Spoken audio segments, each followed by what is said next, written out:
more than an elephant. Their heart's the size of a car. Despite all that, we really know very little about the magnificent blue whales. Man has almost hunted them to extinction. But ironically, it was Sri Lanka's bitter civil war that gave them sanctuary. Only now that the war is over, is the world seeing one of the greatest blue whale colonies ever discovered. These pictures are incredible, and Tim Noonan was right there alongside these giants.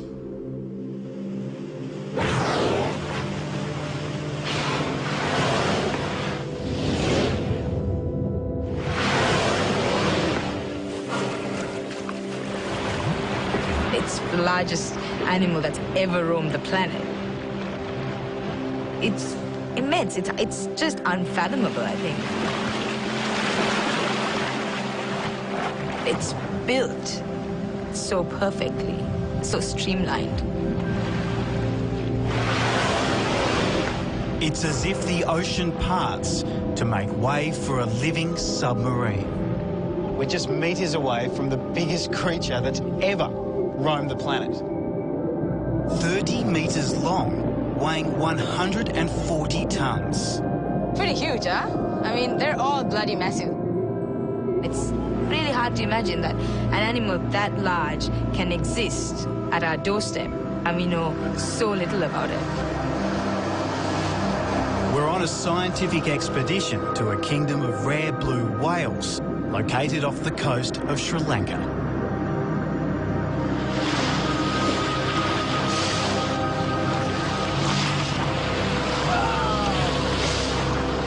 We'll get as close as anyone ever has to these timid giants. There he goes. Whoa, look at that fluke. That's nice. That's really nice. But no one expected this. Look how close he is. Oh my God, it's coming up.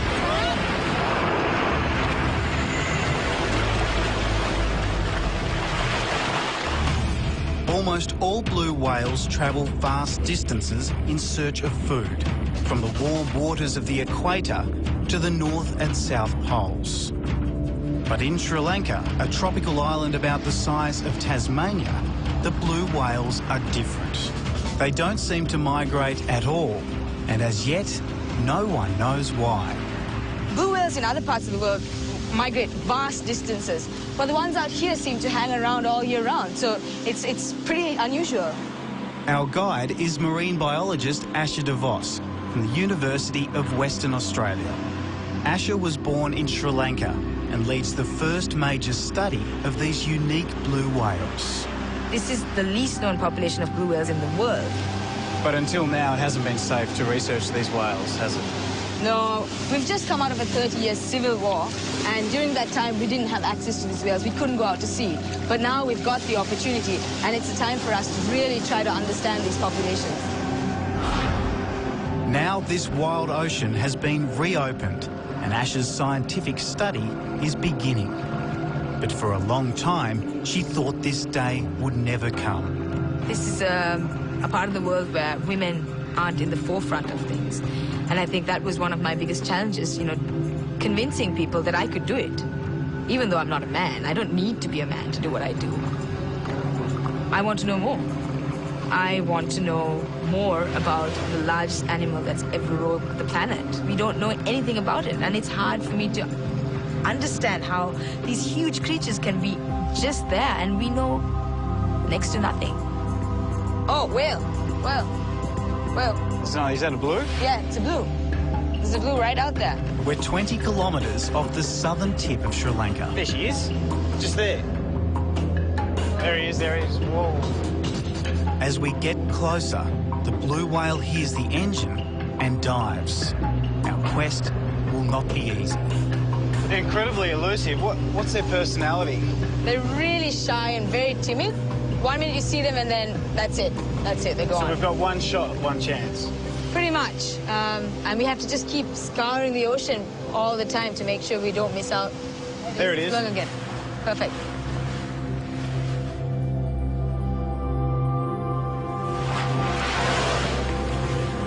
This whale doesn't get spooked.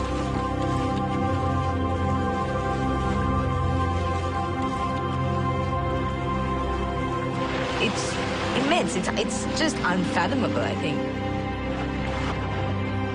Beneath the surface, you get a true sense of the whale's immense size.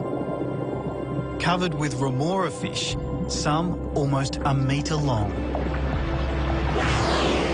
We kind of think its heart is the size of a small car. We think a child could crawl through its arteries. The tail from tip to tip would be about 3 meters. It's so huge, but when it moves, so gentle and absolutely graceful. When it's about to dive, and it lifts its tail out of the water and just slithers gently into the water. There's no huge splash. There's, you know, it's just, I don't know, it's just so smooth and clean.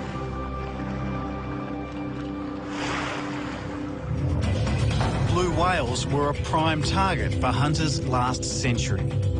No other whale delivered as much oil and meat. Hundreds of thousands were killed. In the last 50 years, their numbers have hardly increased. Only 10,000 are left, which is why they remain endangered. Right there.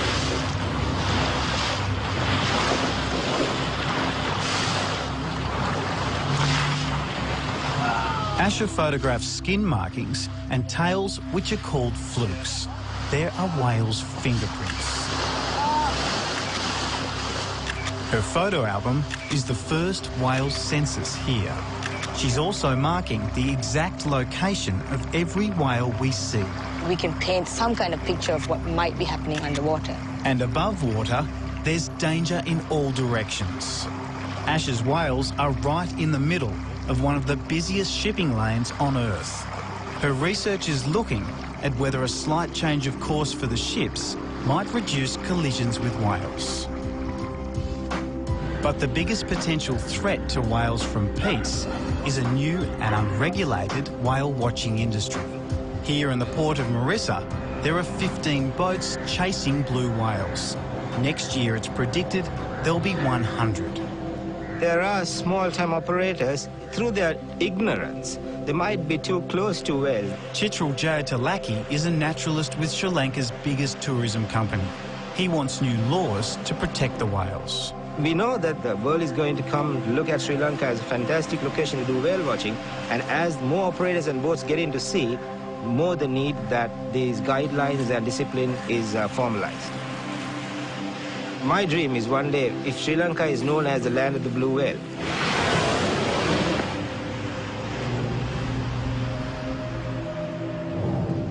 Asher's blue whale sightings are plotted over a map of the ocean, and a pattern is emerging. The blue whales are concentrated over the deepest underwater canyons. This dark patch is where the canyon is, and you can see our sightings are pretty much spot on top of the canyon. So obviously, the canyon, there's processes going on in the canyon that are encouraging the whales to hang around there, you know, making it more productive, giving them more food. The biggest living creature eats one of the smallest, krill, tiny shrimp about the size of a 10-cent piece. They need as much as 4 tons a day. Oh, look at that! We're so close. This is amazing. This is an amazing experience. It's almost like, I feel like I've almost never seen a whale before. I get that excited.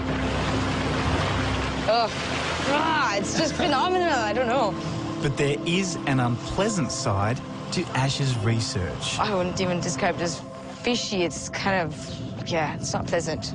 This is blue whale poo. And yes, it's orange. So what scientifically can we learn from this?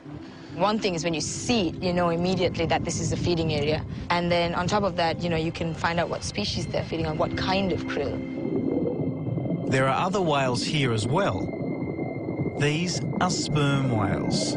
They're far more sociable and even hang around long enough for me to get in the water for a closer look. But it's blue whales we're here to see. And out of the blue comes our closest encounter. Look how close he is. This whale is 4 times the size of our boat. Oh my God, he's going to come straight for the boat. And it accidentally hits us. Whoa! I actually thought, as the whale came up, it lifted the boat up out of the water. For a moment there, I thought that we were going to topple over. Yeah. It wasn't an aggressive move on the whale's part. We were switched off. We were just sitting in the ocean. I think we took it by surprise because we were so stealthy at that point. So good encounters happen to those who wait.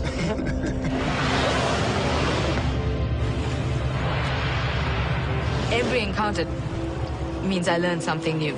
You know, every time I go out, every time I sit there, every time I follow a whale, I'm learning something new about their behavior. Oh, it's coming up, it's coming up. My hands are shaking, guys. My heart is racing. I can't even And talk. I have seen hundreds of these whales. Oh my God. Oh my God. Ooh, butterflies in the stomach. It's crazy.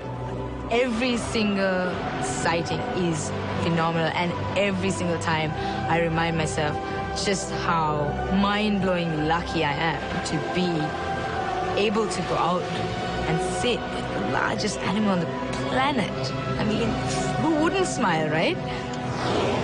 Give us a high five. High five. Great stuff. And those pictures by our cameraman Jason Wotherspoon are regarded by some experts as the most revealing pictures ever captured of blue whales.